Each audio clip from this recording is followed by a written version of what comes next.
বাংলার ইতিহাসে এমন এক অদ্ভুত চরিত্র আছে যে ডাকাত হয়েও মানুষের চোখে নায়ক হয়ে উঠেছিল। তার নাম রঘু ডাকাত। রঘুর ডাকাতি ছিল অন্যদের মতো নয়। সে ডাকাতির আগে চিঠি পাঠিয়ে দিত কোন দিন কোন সময় সে আসবে।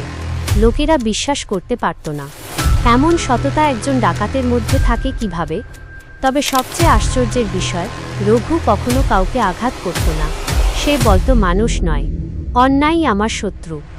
আর ডাকাতি করা সব সম্পদ রঘু তা নিজের জন্য রাখত না। রাতের আঁধারে কয়েকটি গরিব মানুষের দরজায় রেখে আসত চাল, টাকা, শাড়ি।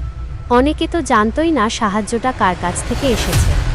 ধীরে ধীরে মানুষ তাকে ভয় করার বদলে সম্মান করতে শুরু করে। কারণ রঘু ডাকাত ছিল না শুধু এক ডাকাত, সে ছিল বাংলার নিজের রবিনহুড। আজও গ্রাম বাংলার লোককথায় রঘু বেঁচে আছে, একজন অন্ধকার চরিত্র যে অন্ধকারেই আলো খুঁজে পেয়েছিল।